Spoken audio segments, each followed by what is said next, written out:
Welcome to My Weekly Mixtape, a podcast that takes the classic mixtape approach to building a modern playlist. I'm your host, Brian Colburn. Tonight, I'm excited to welcome Cody Hanson of Hinder to the program. Now, for those of you that listened to me back in the Tune Styles days, I had the pleasure of speaking with Cody, along with Marshall Dutton and Blower. Feels like many moons ago, 2019, it's probably ages ago, but I'm super excited to have that opportunity once again tonight on My Weekly Mixtape. Cody, it's great to see you again, man.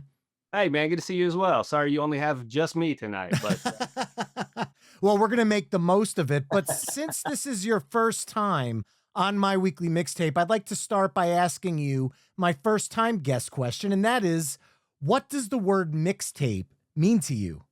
ooh, man, what a question right off the bat. Oh, I don't mess around.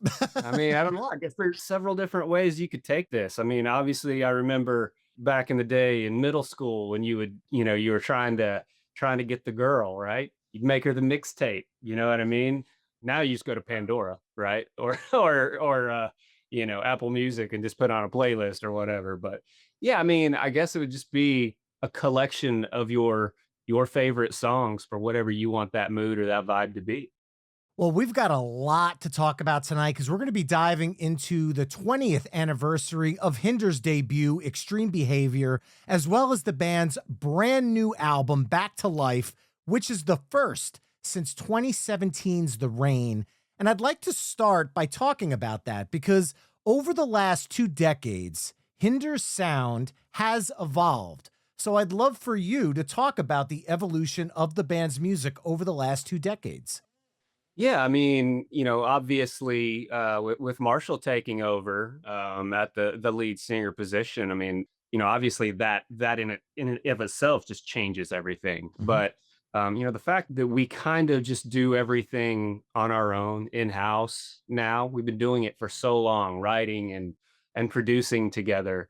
Obviously, as you grow up, you mature and grow as a writer and as a producer and as an engineer, you know what I mean? So yeah, I mean things just kind of have to evolve and change. And we don't fight it. Like a lot of bands, especially bands that came out around our time, they're still trying to recreate that first thing that made them popular. And I kind of think we're taking the opposite approach. We're writing the songs that we want to write, and we're producing those songs for those songs, what they're supposed to be. We're not trying to do what we think everybody else wants us to do or be what everybody else wants us to be, if that makes sense. Makes 100% sense. And the thing I've always liked about Hinder is the fact that as a band, you've always worn many musical hats.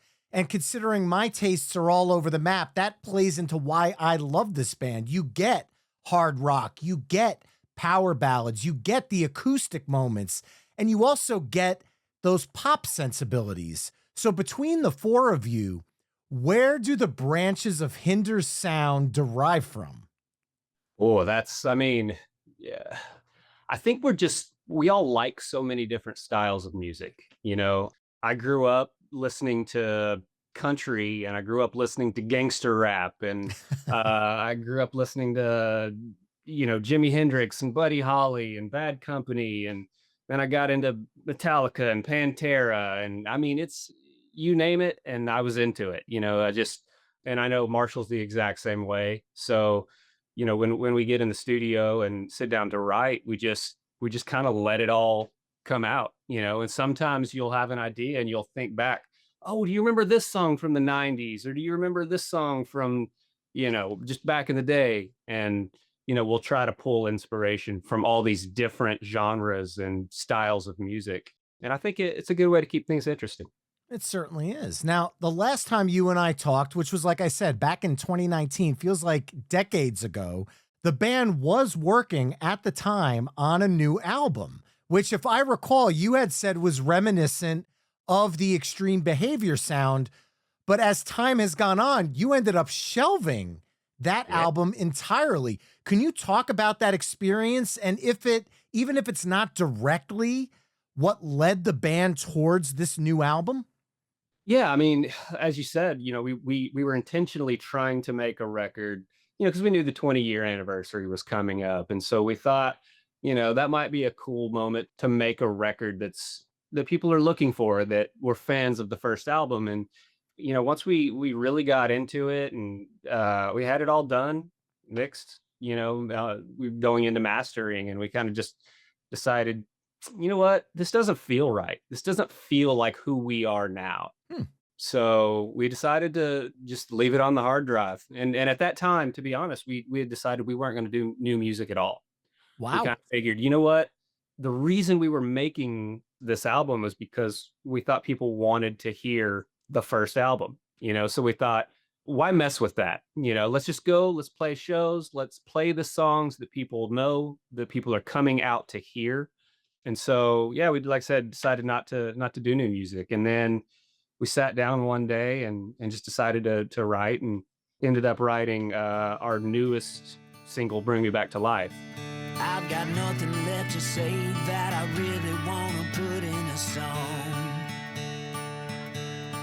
And there are days that I feel like maybe I've been living too long. And it's hard to find a reason when you feel like all the meaning is gone. I'm in a phase now. I've been for days now. Can you pick me up, maybe make me feel crazy, turn me on later tonight? Can you make me wanna fight and set me down and cry? You make me wanna come back to life. I wanna need, I wanna feel even if I have to bleed. Can you piss me off, hate me, make me feel angry, make me feel something inside? Can you bring me back to life? Can you bring me back to life? That song it felt really special at the time. I mean, still does, obviously. I love that song, but it was something that felt fresh and different for us. And it felt exciting again. And it reminded us that we actually know how to do this. We know how to write songs, we know how to produce music. So, yeah, that was kind of the jumping off point for the new material. So, yeah, pretty grateful for that song. Well, I have to ask because the opening lyrics on Bring Me Back to Life are, I've got nothing left to say that I really want to put into a song. There's got to be a story there. I mean, yeah. I mean, when you've been writing as long as we have, sometimes it's really difficult to be inspired to write a new song. You know what I mean? You sit around and you try to think of concepts that you haven't done before, and it just becomes a little daunting.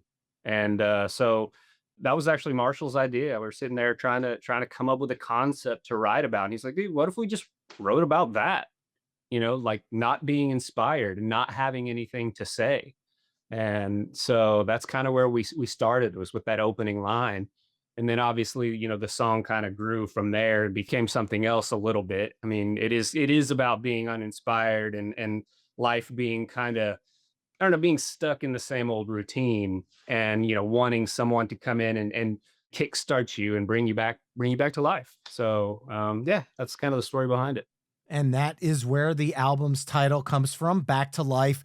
I guess it's safe to assume that none of the tracks from that scrapped album actually made the leap onto this album. They did not, for whatever reason. I mean, I need to go back. It's been a few years since I've listened through those songs, so it might be fun to go back and revisit them. But I think right now they're probably just gonna live and die on the hard drive. Oh, they're going to wait for when you guys do like Bruce Springsteen having the tracks box set. We'll do a Hinder one down the road with all the unreleased material. Because I know as a fan, I want to hear it. Because I know as an artist, I sometimes feel like I'm my own worst critic. So what you guys might be saying, oh God, there's something that doesn't sit right. I bet you there's probably a good number of songs on there that the Hinder fan base is going to eat up. Yeah, you might be right. It just kind of, we'll just have to see what happens. With time, as you go back and listen to older material, sometimes it hits you in a different way. And I mean, to be honest, that's kind of what happened on this one. We went and revisited older material that we had written for some of our side projects that we were planning on doing, and it had decided not to to continue with them. But yeah, some of those tracks we kind of reimagined as Hinder tracks, and kind of gave them that like Hinder rock element back into them. And it completely changed some of those songs and made them contenders for the album. So yeah, there are a few on there that are from other, for other projects. Well, going back and looking at the band's discography, like clockwork, for the first 6 albums, there was either a 2 or 3 year gap in between the albums. You had Extreme Behavior in 2005, Take It to the Limit in 2008, All American Nightmare in 2010, Welcome to the Freak Show in 2012, When the Smoke Clears in 2015, and The Rain in 2017. The shelved album would have been 2020, which kept you on that 2 or 3 year cycle. So here we are in 2025. There's been an 8-year break. Did breaking up that 2 to 3 year album cycle maybe rejuvenate the band's creative spirit in a sense? I don't know if I would say that necessarily because, Marshall and I, we always write and, record music for, whether it's other projects or other bands or just sometimes just for fun. So, I mean, there are a handful of songs that I did by myself, for example. I doubt anybody will ever hear them, but, we've done a lot, like I said, we had a couple side projects that we did just because creating music, that's who we are. That's what we do. So, and like I said, and some of those songs were written during that break. Sure, So, sure. I wouldn't necessarily say that it changed much for us, to be honest. Okay, that's fair. Well, Back to Life is being released on Evil Teen Records, which is the label that's owned by the legendary Warren Haynes. Can you talk about how the band got connected with them for this release and what they bring to Hinder versus your experiences with, let's say, Universal Republic and The End, who put out the last 2 Hinder albums? Yeah, to be honest, we've never spoken with Warren. It's his wife Stephanie. Yes. So yeah, she's been running point on everything, and her along with a guy that has worked for us in our camp behind the scenes, named Jason Duarte.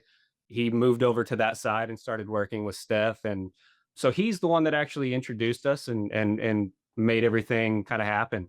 So yeah, it's been a really cool experience. She's so laid back.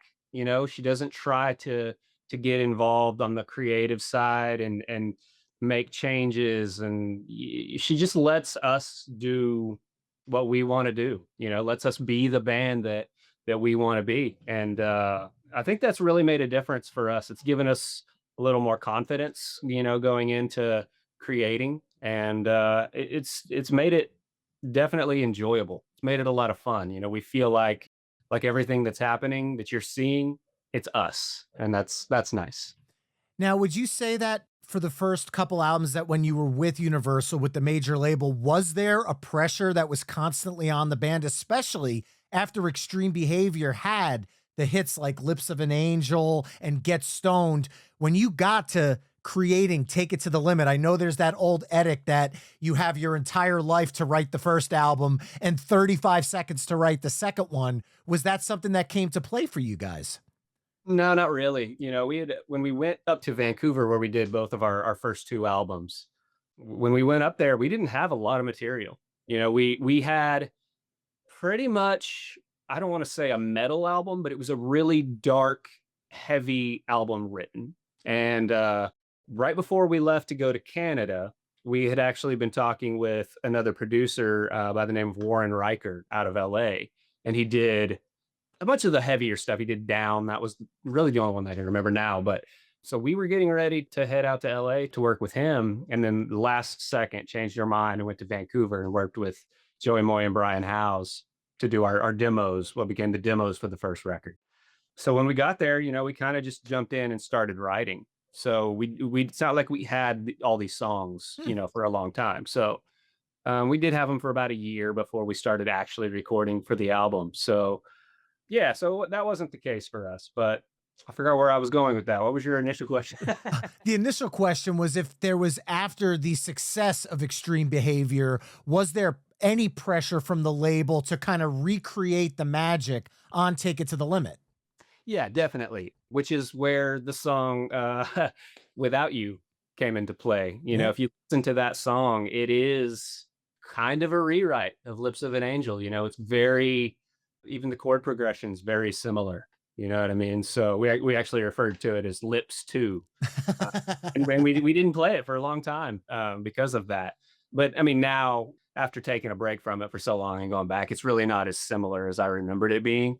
But yeah, I mean, there's always that pressure. You know what I mean? And when a label's involved, there are always several people, cooks in the kitchen, I guess. There are a lot of cooks in the kitchen, and we got lucky though. I will say that when we were with Universal, we had a really great A&R guy.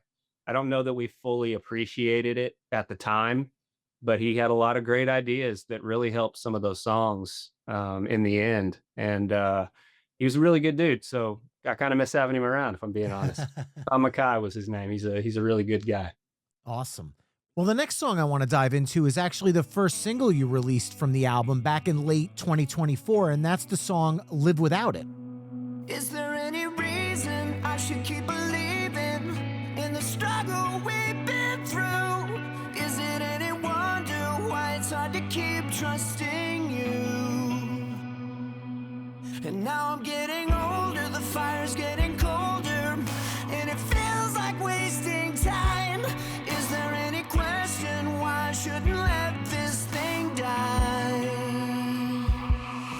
Stop. I can live without it, tired of thinking about it anyway. If I can't without it, I don't wanna leave it. I just don't think there's a better way. Everything's been said. Another go round, another breakdown, 'cause you won't let it die.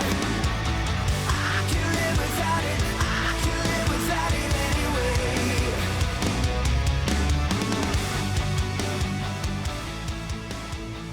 Judging from the comments from fans online, they've really flocked to this song from either the band's live show or the track's rotation on Sirius XM Octane.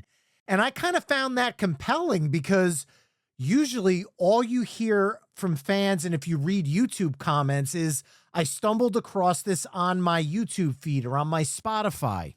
And you don't hear people talking about live performances or radio airplay pretty much at all at this point. Given that streaming wasn't an option when Extreme Behavior came out 20 years ago, has the band's mindset at all changed in terms of releasing music? And how much has streaming factored into that? I mean, obviously, it changes everything. You know what I mean?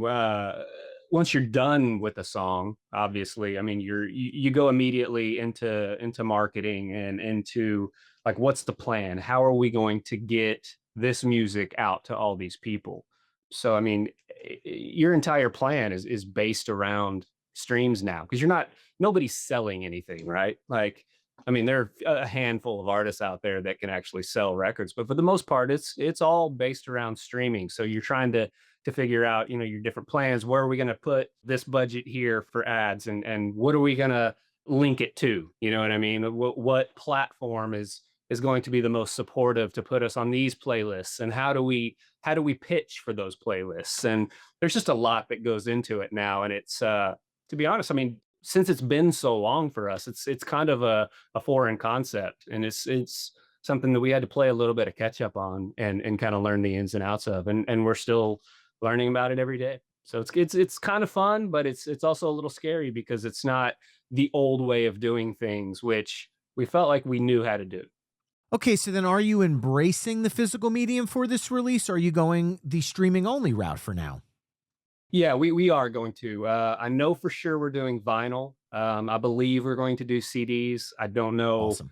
what that's going to look like yet, how many, where they're going to be distributed to, but we are definitely planning on doing that. And that's another thing that's cool about Evil Teen and Steph, is that, she's kind of from the same school of thought as we are. You know what I mean? She manages a bunch of other bands that are a little older and, that have, I guess, heritage acts is what they would say now.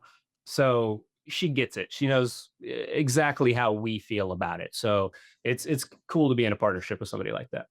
Well, if I can just raise my hand and say that if you are selling CDs, as somebody who owns nearly 5,000 of them, I need a copy. That is awesome.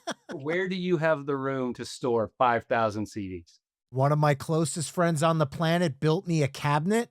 I actually de-jewel cased them, and I have them in little mini sleeves so they look like little vinyl LPs in bins, and you pull a bin out and you could flip through them like vinyl records. That's amazing. I got to see a photo of this. I'll make sure to send that your way when we're done here, and then for the people listening, I'll post that image over on the episode page at myweeklymixtape.com. But with that said, look, 25 years in radio. When I was in college, I worked at a record store. There were always promos, demos. I would go to see bands and just grab stuff when I was there and at shows. And then obviously the stuff that I want to buy in record stores and indie record stores all over the place. So yeah, it adds up. And yeah, it's a sickness. I understand. That's awesome. I actually just saw or found some of our old promos the other day. One with, it was us on the bottom, and I think it had Get Stoned on it, and the top of it was the band 10 Years and their first single, Wasteland. That's what it was. Nice. And yeah, I thought that was pretty cool. I've got a box in the attic of all those old promo items that I kind of forgot about. I'm going to have to go revisit. Yeah, by all means. Yeah, it's kind of fun. Well, I do want to acknowledge something here because this is the 20th anniversary of Extreme Behavior. And I want to give props to Hinder for kind of taking the road less traveled in this situation, because you could have very easily just trotted out the 20th anniversary deluxe edition of Extreme Behavior. But instead, the band decided to just say new album instead. Was that something you guys did intentionally? And if so, what was the mindset behind that? Because I think it's brilliant. Well, thank you. Thank you. Yeah, I mean, it's kind of the same reason why we decided not to put out that album that we thought was, reminiscent of that first album. It's everything. It's not who we are anymore. I mean, yeah, those songs are, I mean, they're ingrained in us, right? It is who we are, but yet now as a band, we're looking toward the future. We have new fresh ideas that we want to get out. And, I think that's important to kind of just keep marching forward. We're not done yet. We're not that old. I mean, I know we've been around for a long time, but we started when we were pretty young. So we have a lot of life left in us. And there's something I want to talk about with some of the new songs that are on this album, because some of them have been in Hinder's live rotation for the last several years, especially one we talked about earlier, Bring Me Back to Life. Did road testing these songs before recording them impact the final studio version in any way? On that one, not really. It didn't change much. We recorded it. It's funny. We ended up recording that song 3 different times. Oh, and I can't tell the difference really between any of them. Yeah, that one just kind of, once we did it, it kind of stayed, and we wrote that song and planned to release it, had a plan, and it was about to come out, and then something would change. We'd have to move the date, and then we almost put it out on a different label. So ended up going to LA and recording it with another producer, and that one and a handful of other songs, and just didn't end up working out. So we came back and re-recorded it again, and ended up with Evil Teen. So yeah, that one was just one of those songs that, and I think we got it right the first time. That's how we felt. There will be a rock version, because that song is a little lighter than some of what you typically hear on, like, say, Octane, or if the active rock format. So we did just finish like a rock version that's a little bit heavier. So that might be fun for people to hunt down. Can you pick me up, baby? Make me feel crazy. Turn me on later tonight. Can you make me wanna fight and sit me down and cry and make me wanna come back to life? I wanna want, I wanna need, I wanna feel even if I have to bleed. Can you piss me off, hate me, make me feel angry, make me feel something inside? Can you bring me back to life? Can you bring me back to life?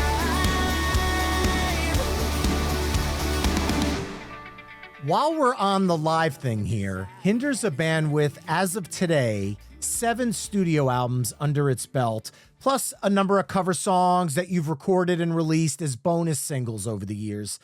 As the hits piled up for the band, the set list almost becomes beholden to certain songs because, i.e., the fans have spoken. If Hinder walked off stage and did not play Lips of an Angel, the people would revolt. But then there's the subset of fans, and I think I might lump myself into this group that love the hits, but I kind of want to hear some of the deeper cuts. I want to hear Loaded and Alone. I want to hear Drink You Away. I want to hear How Long.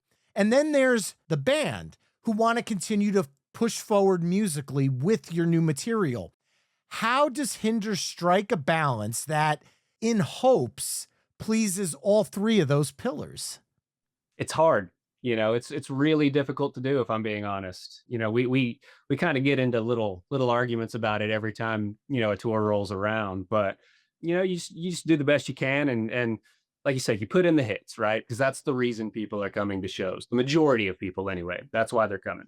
And then you put in your new stuff that you feel like you need to get out, right? You're promoting that new stuff. So, you just pick 2 or 3. We try not to go more than 3, because we don't want to drive people away. We want to keep them interested, and then so whatever's left in the set list for the time, to fill the slot, then you just kind of decide, go through the catalog and start making decisions, and a lot of it'll be kind of dictated by tempo a lot of times, because you don't want a set that's all ballads or something that's just in your face the whole time, right? So yeah, I mean, I would say like tempo and feel will dictate a lot of it.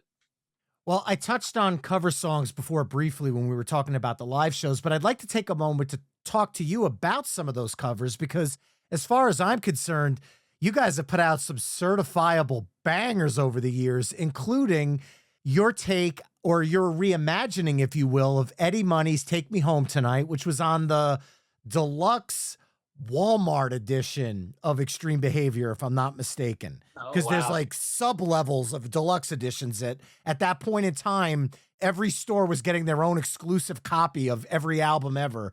Real tough time to be a CD fan at that point, but I digress. Back in 2019, when we talked, you had either just released or were about to release the band's cover of the Eagles' Life in the Fast Lane that you still play to this day. Using those 2 songs as examples, simply because, and I'm going to be honest here, I'm just being selfish. I want to hear the stories behind those 2 cover songs. But overall, what's the band's MO when it comes to putting your stamp on a song? Man, it happens. It's different every single time. Like with the Eddie Money track. I mean, how could you not do that song? It's just. I mean, that song's amazing. It's got everything you want in a song. So. I mean, that one it just kind of happened, we just kind of had a conversation and did it. With the Life in the Fast Lane version, I was sitting down one day with an acoustic guitar and I was like, oh, I don't think I've never learned that riff. I'm going to just kind of see if I can kind of learn it, and I'm just doing it by ear and kind of struggling through because I'm not a real guitar player, you know what I mean? So I was kind of playing it different and I noticed like, oh, wow, this is kind of, this seems a little more, this is really interesting. It's like dark and it's like in this, like in a minor key almost, and so, yeah, so I took it to Marshall and, he thought it was really interesting too. So we decided to just kind of, the lyrics of that song are kind of dark and ominous way. So we thought it would be really cool to just make the production and the overall feel of the song kind of match the lyrics. While we're on cover songs, I want to take it now and kind of flip the coin because we are talking about the 20th anniversary of Extreme Behavior. And as of you and I recording this, Lakeview released a brand new studio cover of Lips of an Angel. So on the flip side of Hinder covering songs, what is it like for the band to hear your song reimagined by another artist? And then to add to that, just what are your thoughts on their version overall? I would have been extremely thrilled if they hadn't released it on the same day as our as our new single. No, I'm kidding. No, I mean, I don't know, man. Like, what a cool thing to have happen. I mean, for me, I mean, that song's been covered a million times, and I've heard a million of them. I feel like, but we are huge fans of Lakeview, And that's one of those bands that almost every night after the show, when we're sitting on the bus partying, drinking, whatever, trying to wind down, that album comes on almost every single night. And so I mean, to have one of our favorite new bands cover our song like right now at this time, I think it's awesome. I mean, it's what a compliment. So we're thrilled, and they nailed it too. Oh, they did a great job of it. And I just want to say, if you ever want to do a Right Back at You to Lakeview, I could seriously hear Hinder's version of Home Team in my head. I'm just saying. Dude. Yeah, I mean, honestly, like a lot of their songs I could hear, that way, because I mean, they already kind of do them in that style anyway, right? They're heavy. They're heavier than we are, you know what I mean? But yeah, dude, all their songs are great. Their entire album front to back is incredible. I mean, incredible songwriting. So, yeah. Well, we've talked about two of the singles from Back to Life, but I kind of want to dive a little deeper now and shift to some of the album tracks for a few minutes, if you don't mind. Now, I have my personal favorites on the album, but I'm not in the band. What are some of your favorite songs from this new album, and what's your connection to them?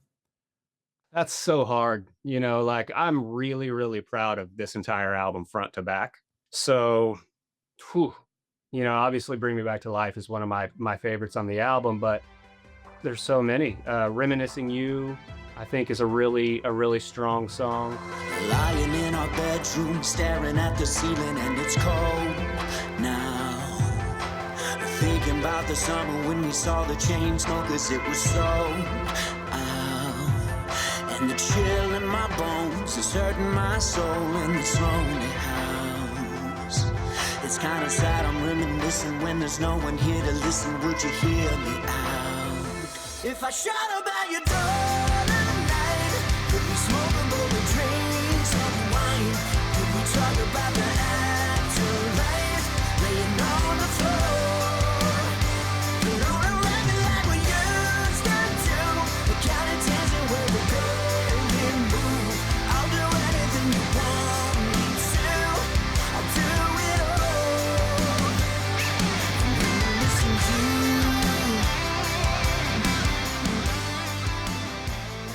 to Bad Decisions is another one that I really like. It's a little more fun, a little more lighthearted.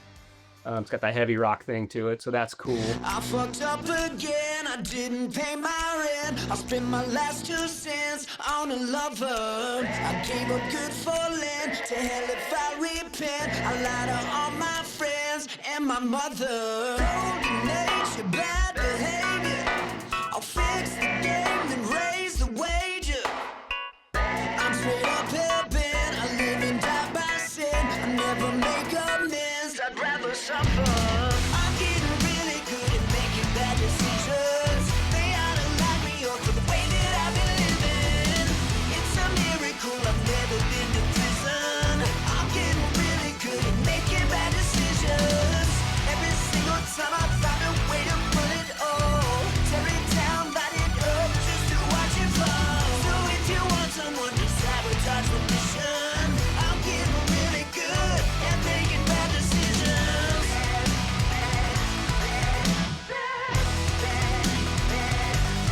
Bad decisions.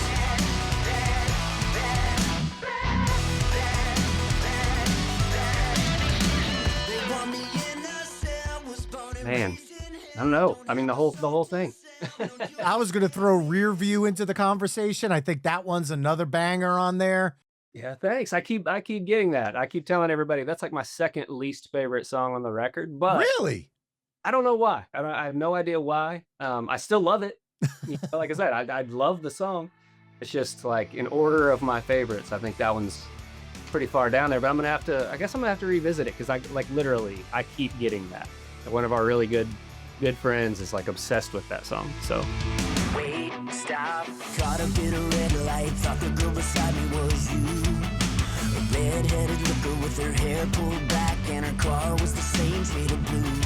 And now it's too late, too late. I've opened up the floodgates, floodgates. And now the memories won't stop, and it's only 12 o'clock, and I can't stop seeing your face. And there we were, singing out the chorus, playing loud on the radio, cutting eyes over at you. Lost in a moment, getting high on each other. You were making eyes back at me too. And that to us in the backseat, fogging up the windows like fools. Oh, that was me and you. Now it's all in the rearview. That was me and you. Now it's all in the rearview. Heart stops. We had to take a breather. Something happened. It certainly hit me in the sweet spot for where I live musically. So that one, I'm just throwing that out there. I love that. No, I think that's great. I mean, I don't know. I don't get them all right, you know? All right. Well, look, this is a show that's centered around mixtapes and creating playlists and playlist curations. So I have to ask you, Cody, if you were creating the ultimate Hinder mixtape, which I don't know, we'll go with, let's just say 5 songs across your 7 albums that you would say would be, now this is not rattling off a greatest hits mix here. This is a mixtape. So this comes from your personal views of the songs, because that's what mixtapes are about, putting your stamp on it. So what would Cody Hanson's 5-song Hinder playlist consist of? Whew. At first, I got to remember all the songs. That's the hard part, right? I'd say probably one of my all-time favorite Hinder songs is a song off of When the Smoke Clears, called If Only for Tonight. Mm-hmm. So I'd say that one is definitely on there. The Best Is Yet to Come is another like 6/8 ballad. I think that song would have to be on there. Another song off of When the Smoke Clears would be Foolish Eyes. Love that song. It's tough. It's tough. And then I'm gonna have to say, I'll throw Bring Me Back to Life on there, you know, from the new album. What is that, 4? That's 4, yep. I got one more. Normally we do 20, so I made it easy on you, you know. Thank you. I appreciate it all night, literally. Yeah, and then probably, I don't know, I really like, man, this is hard. This is really hard. We'll go with just make it easy and say All American Nightmare. I think that's a really cool rock track. Pick up your copy of Hinder's Back to Life starting today on streaming as well as vinyl. And I'm just going to say it, they're going to put out CDs in the future. I hope you do. I sure as hell hope you do. And be on the lookout for when Hinder rolls through your town, because they are always killer live. Cody, I honestly hope it's not another 6 years before our next sit down. Thank you so much for joining me on My Weekly Mixtape. This has been a blast. Always a pleasure, man. Thank you so much. And to the mixtapers listening, I put a playlist up on the episode page at myweeklymixtape.com where you can hear the songs from the new album as well as all the songs we've talked about tonight. And remember, you can find My Weekly Mixtape on almost all the social media haunts at My Weekly Mixtape. You can also head to myweeklymixtape.com to check out the full catalog of My Weekly Mixtape episodes. And finally, if you like what you're hearing on the show, you can help me out by either telling a friend, leaving the show a 5-star review wherever you're tuning in, or by becoming a Patreon mixtaper at patreon.com/myweeklymixtape. There you can find ad-free episodes of the show, gain early access to upcoming episodes, chime in on future topics, become a guest curator, and so much more. That's all for this week. Thanks again for listening, and until next time, enjoy the tunes.